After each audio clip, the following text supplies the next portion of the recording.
Good morning. We've had some video difficulties today, but I believe things are now live and things are well. Welcome to another session of preaching and preachers.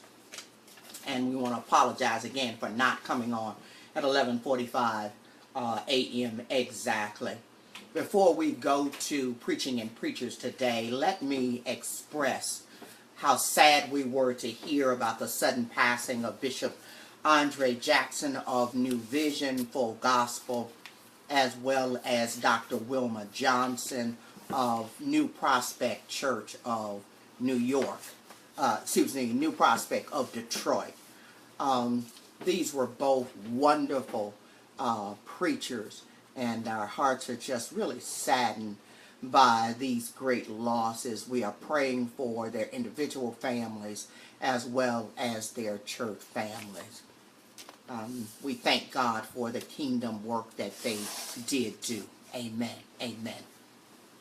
Today I want to speak from the subject, Help, My Preaching is Dull. Help, my preaching is dull. From time to time, if you preach long enough, your preaching can become dull or stale or whatever word you want to use. Basically, the folk in the pews are saying that your preaching has gotten dull.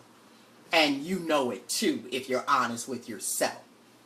Why does preaching get dull? And what can you do about it? One of the main reasons that preaching is dull or gets dull is that we don't preach the big themes. The big themes. Prosperity is not a big theme.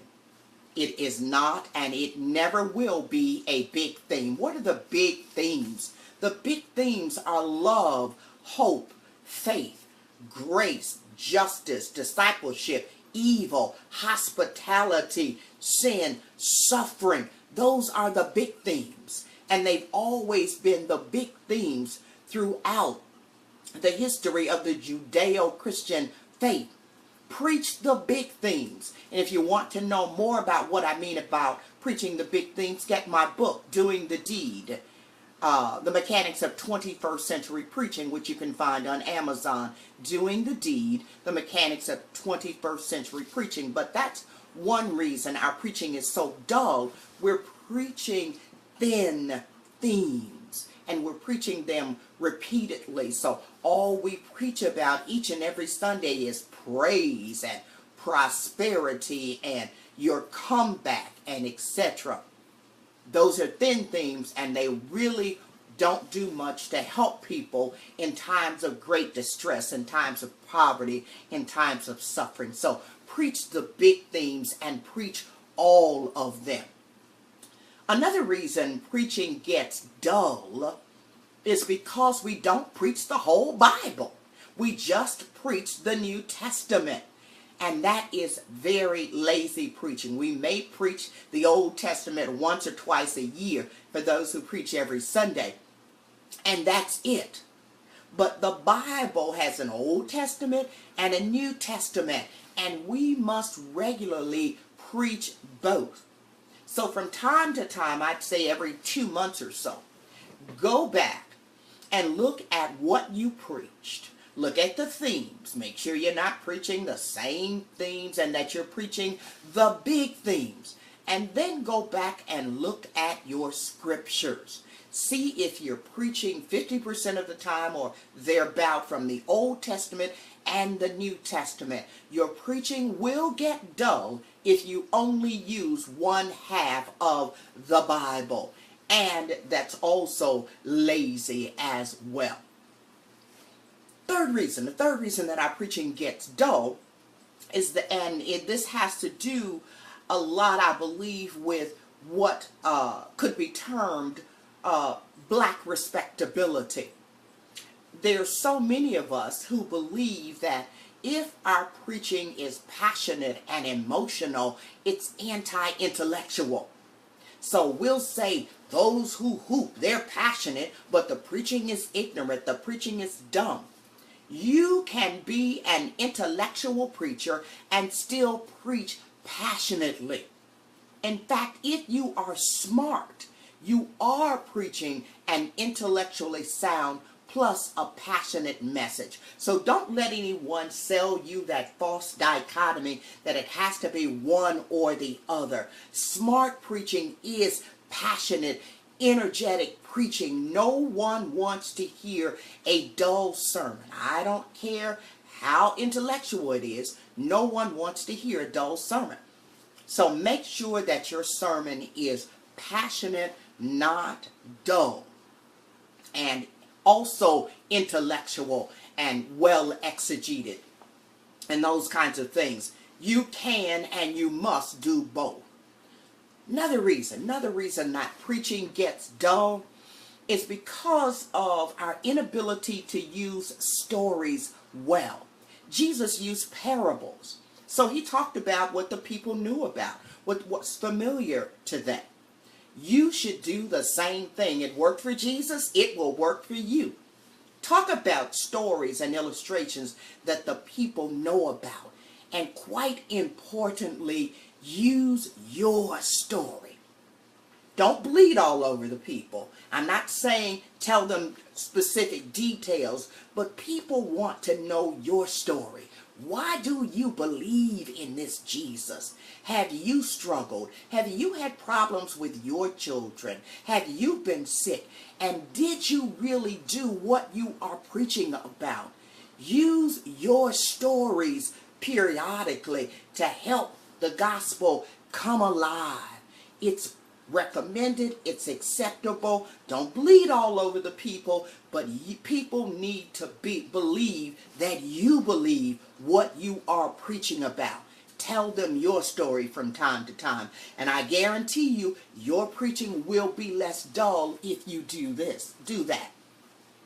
The next thing I want to say is for lay people who might be watching this broadcast, and that is, if your pastor's preaching has become dull, pray for your pastor.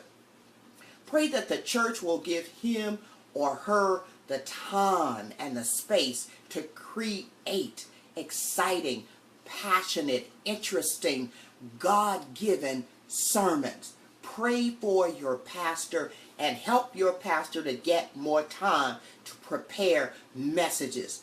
Churches, you can't run pastors to death and then expect that they will come forth with a word that is sound, exegetically, passionate, and exciting. It takes time to prepare a word like that. The other thing that we need to do is to make sure that we read. If your sermons are dull and not passionate, it's a clear sign that you do not read enough. Preachers would always ask Gardner Taylor when I would accompany him to different places, or even when I was just listening to him as a student. Ask him about how he prepared messages and why his messages were so sound and lofty. And he would say, among other things, it's because I read. Please, please, please read, preachers. You cannot deliver sound, heavyweight sermons if you do not read. So much preaching is thin and dull because we don't have any information. When you listen to our preachers on television as they've attempted to talk about Black Lives Matter and our people being killed in the streets, so much of what they have to say sounds thin because they cannot articulate the structures that are behind so much of this racism and killing and the blue line. You have to read if you want hefty, not dull sermons. Read. I want to recommend to preachers, if you're not reading anything, read a book called Mindset by Carol Dweck.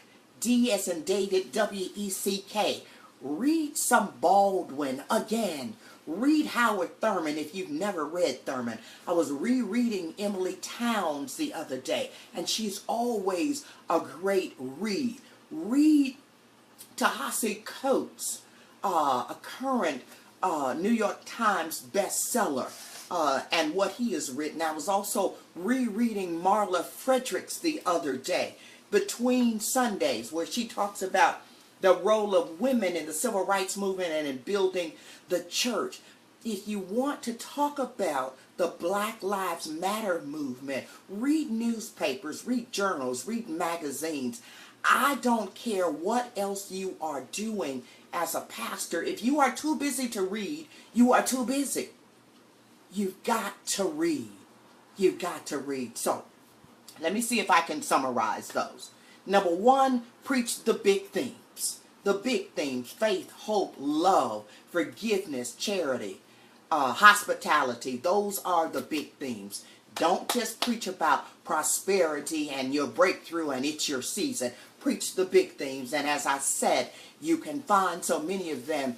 In fact, you can find all of them listed in my book, Doing the Deed, which is on Amazon. Second, preach the Old Testament and the New Testament. We were given an entire Bible for a reason. Third, do not believe that you have to be dull to be intellectual or to let people believe you attended seminary.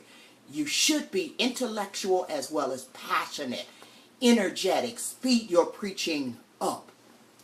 None of that has anything to do with whether or not you are intellectual. You can be both.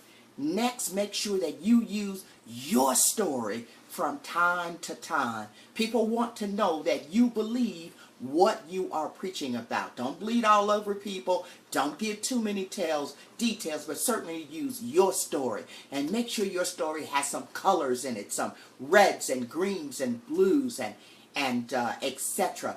Show people the heights of things, the depth, the width. Give people great detail. Next, I said, if you're a layperson listening to this broadcast, pray for your pastor and make sure that he or she has the time and the space to prepare good sermons.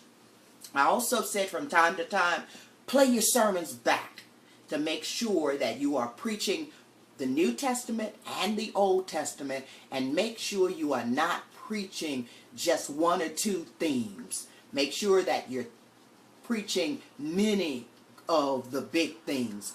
And last but not least, read, read, read.